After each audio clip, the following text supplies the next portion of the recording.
السلام علیکم مائی beautiful listeners. یہ سردیوں کی ایک ٹھٹھرتی شام تھی.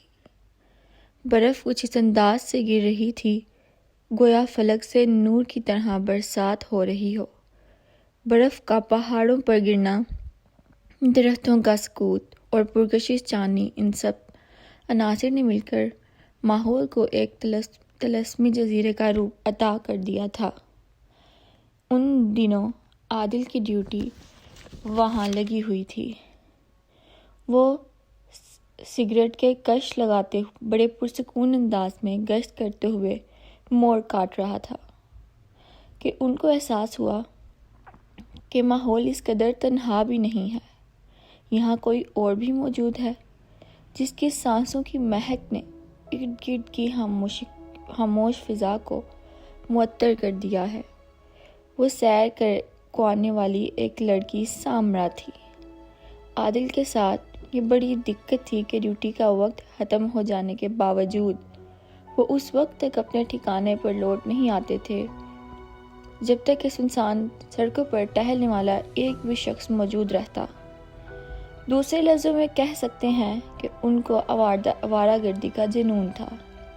گھر والوں کے منع کرنے کے باوجود وہ ڈیوٹی کے بعد بھی گشت کرتے رہتے اور دیر سے گھر لوٹتے تھے.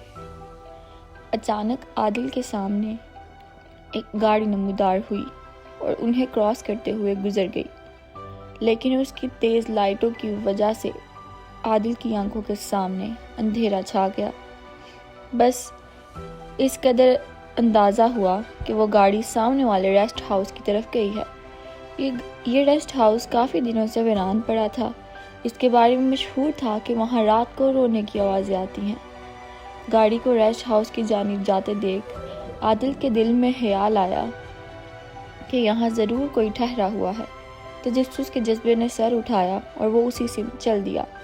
ریسٹ ہاؤس تک پہنچتے پہنچتے برف باری بہت تیز ہو گئی اور وہ برآمدے میں آ گیا.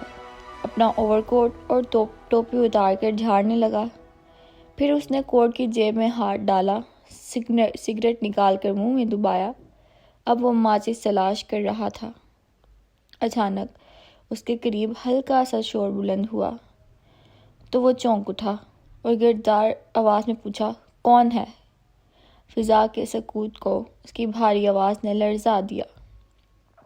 فوراً ہی جواب ملا، میں ہوں صاحب. اصغر خان چوکیدار. تبھی عادل کے منہ سے یہ الفاظ نکلے، تم یہاں کیا کر رہے ہو؟ یہ ایک نہایت ہی نامعقول سوال تھا. ظاہر ہے چوکیدار چوکیداری کر رہا تھا. میں چوکیداری کے لیے ابھی تھوڑی دیر پہلے آیا تھا، لیکن آپ یہاں اس وقت کیا کر رہے ہیں؟ برف باری شروع ہے اور آپ ابھی تک گھر نہیں گئے. بتاتا ہوں، تم اندر چلو. دونوں اس کمرے میں آ بیٹھے جہاں انہوں نے بیٹھنے کا ٹھکانہ بنایا ہوا تھا. یہ چھوٹا سا کمرہ تھا جس میں انگیٹھی دہک رہی تھی اور کمرے میں آتے ہی خوشگوار سی حیرت کا احساس ہوتا. آپ کو سبز چائے پلواؤں؟ چوکیدار نے پوچھا. ساتھ ہی اس نے انگیٹھی پر کیتلی رکھ دی. ایسے سرد موسم میں یہ گرم مشروب ایک نعمت سے کم نہیں ہوتا. اس کا مزہ تو وہی جانے جو گرتی برف کے بیچ رہتے ہیں. عادل کو کرسی پیش کرتے ہوئے چوکیدار نے پوچھا، آپ ٹھیکیدار طاہر صاحب کے بھائی ہیں نا؟ ہاں، تم نے ٹھیک پہچانا. میں نے اکثر آپ کو ڈیوٹی کرتے اس طرف دیکھا ہے. ایک بات پوچھوں صاحب، آپ اکثر اس ریسٹ ہاؤس کی جانب آ کر یہاں رکتے ہیں، اس کی کیا وجہ ہے؟ اس جگہ سے میری کچھ یادیں وابستہ ہیں. شاید تمہیں یاد ہو، آج سے چند سال پہلے اس ریسٹ ہاؤس میں ایک فیملی آ کر ٹھہری تھی. اس فیملی میں ایک شرارتی سی لڑکی بھی تھی. اس کا نام سامرا تھا. ان دنوں بھی ایسا ہی موسم تھا. موسم کی پہلی برف باری ہوئی تھی اور یہ لوگ برف باری دیکھنے آئے تھے. میں شام کو تقریباً 9 سے 10 بجے گھر جا رہا تھا. میں نے دیکھا موڑ پر لڑکی برف باری میں پریشان کھڑی ہے. وہ چل کر ریسٹ ہاؤس تک جانا چاہتی تھی مگر سردی کی وجہ سے ہمت جواب دے گئی تھی. میں نے بس اس کے قریب اپنی گاڑی روکی اور پوچھا، کیا بات ہے؟ تو اس نے کہا کہ میں سیر کے شوق میں تھوڑا سا آگے چلی آئی اور برف باری ہونے لگی. مجھے اندازہ نہیں تھا سردی اتنی بڑھ جائے گی اور اب ایسا عالم ہے کہ میں قدم بھی نہیں اٹھا پا رہی۔ وہاں تک کیسے جاؤں؟ اگرچہ ریسٹ ہاؤس زیادہ دور نہیں ہے، لیکن مجھ میں وہاں تک جانے کی تاب نہیں ہے۔ گاڑی میں آ جاؤ۔ میں نے دروازہ کھول دیا اور وہ توقف کیے بغیر جلدی سے چھلانگ مار کر میری برابر کی نشست پر برجمان ہو گئی۔ یہ میری اور اس کی پہلی ملاقات تھی۔ یہاں تک پہنچ کر عادل کو احساس ہو گیا تھا کہ وہ جذبات میں یہ بہہ کر یادوں کی بارات کے پیچھے نکل گیا ہے۔ تبھی اس نے بات کا سلسلہ ختم کرتے ہوئے کہا، بس یار، اس کے بعد کی کیا بتاؤں، تم خود سمجھدار ہو۔ کچھ دن ایسے ہی اس کے ساتھ گزرے جن کی یادیں ذہن سے نہیں جاتی۔ اس ریسٹ ہاؤس کی جانب کبھی کبھی قدم اٹھتے ہیں اور مجھے وہ بیتی یادیں اس جگہ کھینچ لاتی ہیں۔ اظہر خان نے ہمارے بڑے بھائی کی کافی شناسائی تھی، لہٰذا عادل بھائی کو بھی اس سے انسیت محسوس ہوتی تھی۔ تبھی اکثر اس کے پاس سبز قہوہ پینے کی خاطر گپ شپ کر لیا کرتا تھا، لیکن اس بھائی کا اصل مقصد وہاں جانے کا کچھ اور تھا۔ شاید وہ فیملی کبھی دوبارہ اس ریسٹ ہاؤس میں آ کر ٹھہرے تو چوکیدار انہیں مطلع کر دے گا، جس کی عادل کو تلاش تھی۔ وہ جاتے ہوئے اپنا پتہ بھی بتا کر نہ گئی تھی۔ بھائی کو یادوں کے بھنور میں ڈوبنے کو اکیلا چھوڑ گئی تھی۔ جاتے ہوئے البتہ اس نے ایک ٹکا چھوڑا تھا جس میں تحریر تھا، مجھے امید ہے کہ تم برا نہ مناؤ گے۔ میرے چند دن جو تمہارے ساتھ گزرے ان کو میں کبھی نہیں بھلا سکتی۔ یہاں مجھے کمپنی دینے والا کوئی نہ تھا، اس لیے میں نے تمہارا سہارا لیا۔ اکیلے پن سے انسان کو وحشت ہوتی ہے، اور مجھے تو اور بھی زیادہ۔ میں بھرے پڑے کنبے میں رہتی ہوں۔ بہرحال تمہارے ساتھ چند دن گزرا وقت میں کبھی بھول نہیں سکتی۔ تم نے مجھے بور ہونے نہیں دیا، بہت شکریہ۔ زندگی میں ایک بار ضرور ادھر آؤں گی، میرا انتظار کرنا۔ 4 سال عادل نے سامرا کا انتظار کیا اور وہ نہیں آئی۔ تبھی بھائی نے سمجھ لیا کہ وہ نہیں آئے گی۔ وہ گزرتی ہوا کا ایک مہکتا ہوا جھونکا تھی جو ایک بار ہی آتا ہے، دل و روح کو فرق بخشتا ہے اور گزر جاتا ہے۔ رفتہ رفتہ عادل مایوس ہو گئے اور سامرا کو کبھی دل سے نہ بھلا سکے۔ مری میں بھائی کا کام ٹھیک چل رہا تھا، لیکن سامرا کی یاد سے دل اب اس جگہ سے بیزار ہو گیا تھا۔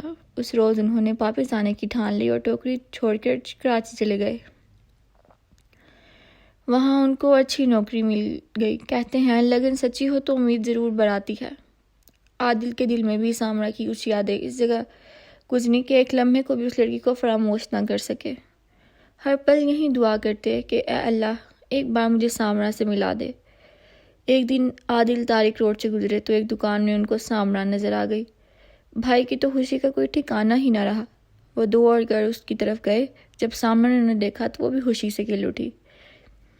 دو برس بعد ملے تھے۔ بیتی باتیں سب یاد آ گئیں۔ سرسبز پہاڑوں اور خوبصورت گھاٹیوں کے بیچ لگائے کہے، سیر اور پھر گرم گرم کافی، پرلطف باتیں، سب یاد آ گیا۔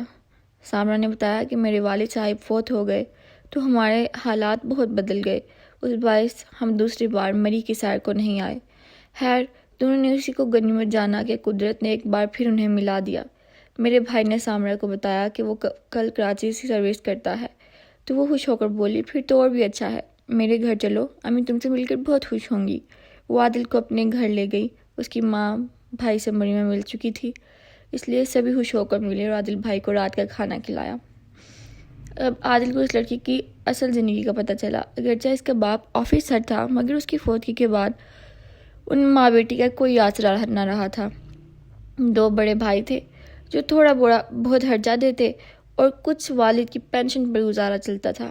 ماں کو بیٹی کی شادی کی فکر تھی، بھائی تو اپنی شادی شدہ زندگی میں خوش تھے۔ ماں چاہتی تھی کہ زندگی سامرا کی بھی کہیں شادی ہو جائے، اور پھر عادل اور سامرا ملنے لگے۔ ان ملاقاتوں کو رنگ لانا ہی تھا۔ دونوں نے شادی کا فیصلہ کر لیا۔ عادل نے گھر خط لکھا، امی جان میں جس لڑکی سے شادی کرنا چاہتا تھا آئیے اور اسے دیکھ لیجئے اور رشتے کی بات چلائیے۔ جواب میں ابو نے بہت سختی سے خط لکھا کہ اپنے خاندان میں ایک سے ایک اچھا رشتہ موجود ہے تو غیروں میں رشتہ کرنے کی کیا ضرورت ہے۔ غرض ہمارے والدین رضامند نہ ہوئے تو عادل نے گھر والوں کی پرواہ نہ کرتے ہوئے سامرا سے شادی کر لی۔ اس شادی میں صرف لڑکی کی ماں کی مرضی شامل تھی۔ اس کے بھائیوں کو علم بھی نہیں تھا کہ ان کی بہن کا عادل سے نکاح ہوا ہے۔ ماں نے بعد میں ان کو مطلع کیا تو وہ رسوائی کے ڈر سے خاموش ہو گئے۔ کہا جاتا ہے کہ جب لڑکی لڑکا راضی ہوں تو کیا کرے گا قاضی، ایسے ہی کچھ معاملہ ادھر بھی تھا۔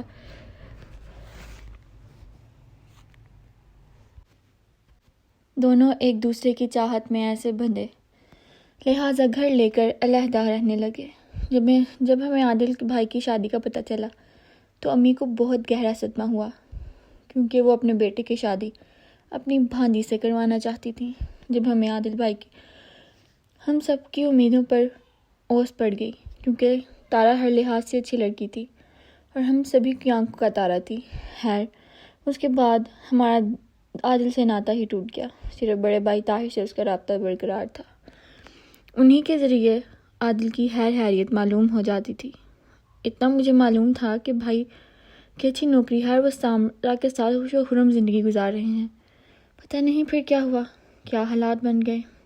سامرا کے دل میں کیا سمائی کہ اس نے اپنے بھائیوں کو خط لکھا کہ میں عادل کے ساتھ خوش نہیں ہوں، میں اس کے ساتھ رہنا نہیں چاہتی، جبکہ اس نے مجھے زبردستی رکھا ہوا ہے۔ سامرا کے بھائیوں نے پولیس سے رابطہ کیا، جس کی وجہ سے عادل اور سامرا بھابھی پر کیس بن گیا، لیکن چونکہ بھابھی نے ان دنوں امید سے تھی، اس طرح وہ اپنے جائے ہوئے بچھال میں خود پھنس گئی۔ یوں میاں بیوی دونوں کو ہی پولیس پکڑ کر لے گئی، ان کو جیل ہو گئی۔ حالانکہ عادل بھائی کے پاس رہتے ہوئے سامرا کو کسی قسم کی کوئی تکلیف نہیں تھی اور وہ سال بھر سے بھائی کے پاس رہ رہی تھی۔ جیل میں سامرا کی بیٹی پیدا ہوئی، جس کا نام انہوں نے مہک رکھا۔ وہ بہت خوبصورت بچی تھی۔ کچھ دنوں تک کیس چلتا رہا۔ صورتحال گھمبیر تھی۔ گھمبیرتا کے پیش نظر بالآخر عادل نے اپنی بیوی کو طلاق دے دی۔ اس واقعے نے میرے بھائی کو ایسا دل برداشتہ کیا کہ وہ کراچی کی سروس کو خیر بات کہہ کر ہمارے پاس لوٹ آئے اور والدین سے معافی مانگی۔ انہوں نے بیٹے کو معاف کر دیا۔ اس کے بعد انہوں نے اپنی خوشی سے عادل کی شادی تارا سے کر دی۔ عادل اپنی اس شادی سے بہت خوش ہوا اور سامرا کو بھول گئے۔ تارا بہت سمجھدار لڑکی تھی، اس نے انہیں عزت، پیار، اعتماد، خوشی دی اور ان کی خدمت بھی کرتی تھی۔ وہ ایک مثالی شریک حیات ثابت ہوئی۔ 12 سال میں ایک بار بھی ان کا عادل بھائی سے جھگڑا نہیں ہوا۔ اس دوران ان کے یہاں 4 بچوں نے جنم لیا۔ عادل اور تارا اپنے بچوں میں مگن اور زندگی اچھی بھلی گزار رہے تھے۔ سامرا کے بھائیوں کا خط آیا کہ مہک اپنے باپ کے پاس رہنا چاہتی ہے، لہٰذا آپ آئیے اور اپنی بیٹی کو لے جائیے۔ خط ملتے ہی عادل بھائی بہت ڈسٹرب ہو گئے۔ تارا بھابھی بھی پریشان ہوئی۔ بہرحال انہوں نے شوہر کو سنبھالا اور کہا کہ جاؤ اپنی بیٹی کو گھر لے آؤ، مجھے اس کے یہاں آنے پر کوئی اعتراض نہیں ہے۔ بیوی کی اشیر آباد ملتے ہی عادل کی جان میں جان آئی اور بیٹی کو لینے کراچی چلے گئے۔ مہک گویا تیار بیٹھی تھی، لیکن یہ خوشی زیادہ دیر کے لیے نہیں تھی۔ وہ صرف 1 ماہ ہمارے ساتھ رہی، پھر اس نے واپس جانے کی ضد شروع کر دی۔ وہ بہت پریشان رہتی تھی اور ہمیں بھی پریشان رکھتی۔ آخرکار بھائی نے فیصلہ کیا کہ مہک کو اس کے ننیال والوں کے سپورٹ کر دیا جائے۔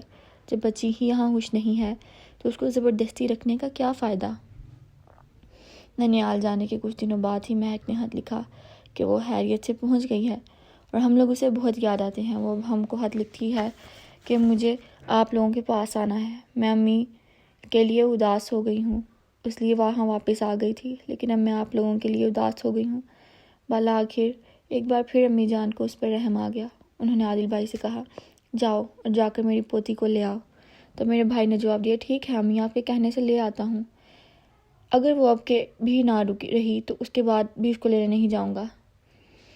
مہک ایک بار پھر ہمارے گھر آ گئی۔ وہ بہت خوش تھی، کہتی تھی کہ ممانی بہت زیادہ تنگ کرتی ہیں، امی تو مجھ سے کبھی کبھی ہی ملنے ماموں کے گھر آتی ہیں، میں اب وہاں نہیں رہوں گی، کیونکہ نانی جان جو مجھ سے بہت پیار کرتی تھیں فوت ہو گئی ہیں، میں اب ہمیشہ آپ کے ساتھ رہوں گی۔ اس بار وہ 2 ماہ بہت پرسکون اور بڑے آرام سے رہی۔ ہم نے بھی سوچا چلو اسے عقل آ گئی ہے اور اس نے ہم سے دل لگا لیا۔ ہم کب چاہتے تھے کہ یہ ہمارے گھر سے جائے، وہ ہمارے بھائی کی بیٹی تھی، ہماری اپنی تھی، اور کس کا دل چاہتا ہے کہ اپنوں سے جدا رہے۔ دراصل وہ ایک نادان بچی تھی اور وہ فیصلات جذباتی طریقے سے کرتی تھی، اور جتنی جلدی آنے کی کرتی اتنی ہی جلدی جانے کی پڑ جاتی اسے۔ اب وہ 2 کشتیوں کی سوار تھی، کبھی باپ اور اس کے رشتہ داروں کی محبت کی کشش کرتی تو کبھی ماں کا پیار اسے اپنی جانب کھینچ لاتا۔ جب تک اس نے اپنے باپ کو نہیں دیکھا تھا، والد کی شفقت سے آشنا تک نہ تھی، بے خبر تھی کہ ددیال والوں کی چاہت کیا ہوتی ہے۔ لیکن اب وہ جان چکی تھی کہ انسان رشتوں کے بغیر نامکمل رہتا ہے. تبھی وہ دادی جان، دادا، پھوپھیاں اور تایا چچا کی محبت کی بھی متلاشی تھی. وہ ہمارے درمیان رہ کر پرسکون تھی. 2 ماہ گزرے کہ اس کی ماں کا فون آ گیا. جانے کیا باتیں ہوئیں. فون رکھتے ہی میں اداس ہو گئی، پریشان رہنے لگی اور پھر رٹ لگا دی کہ مجھے ماموں کے گھر واپس آنا ہے. امی مجھے یاد کرتی ہیں، وہ دکھی ہیں، میں نے وہاں جانا ہے. یہ صورتحال بھائی کو قبول نہ تھی. وہ بار بار اپنے حساب کا سسرال نہیں جانا چاہتے تھے، لیکن یہ سچ کہ اولاد کی محبت میں بڑی طاقت ہوتی ہے.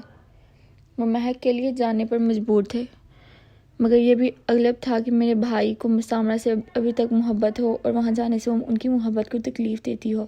بہرحال بیٹی کی خاطر جاننا پڑا کہ اولاد چیز ہی ایسی ہوتی ہے. مہک کی ضد سے مجبور ہو کر جب وہ اس کے ماموں کے گھر چھوڑنے گئے تو وہاں سامرہ بھی اپنے دوسرے خاوند اور بچوں کے ساتھ آئی ہوئی تھی. عادل بھائی کے دل کو سخت ٹھیس پہنچی. ان کو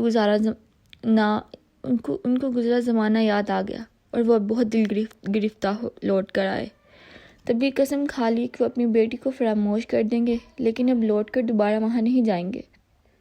اس کے بعد مہک نے کئی خط لکھے اور فون بھی کیا، لیکن عادل پھر وہاں نہیں گئے. بھائی نے تو اپنے بچوں میں دل لگا لیا اور سامرہ بھی اپنے خاوند اور 3 بچوں کے ہمراہ خوش و خرم زندگی گزار رہی ہے. دکھ تو مہک کو ملا، رشتوں کے 2 حصوں میں بٹی تو اس کی زندگی تباہ ہو گئی. ایسے والدین کیا جانے کہ ان کی چھوٹی چھوٹی غلطیوں سے ان کے بچوں کو کس قدر نقصان پہنچتا ہے. کاش بڑے ایسی غلطیاں نہ کریں جس سے اس کے بچوں کی شخصیت ٹوٹ پھوٹ کا شکار ہو. آج بھی میں اس سوال کا جواب نہیں پا سکی کہ مہک بھی تو اسی ماں کی بیٹی تھی. اس کو ہم نے کتنا سمجھایا، پھر بھی اس نے ہماری محبت کا یہ صلہ دیا اور ابو کا دل دکھا کر چلی گئی. ہاں سچ ہے کہ جانے والے چلے جاتے ہیں، ان کو کسی کی صدا، کوئی محبت بھری پکار کچھ نہیں روک سکتا. اللہ حافظ.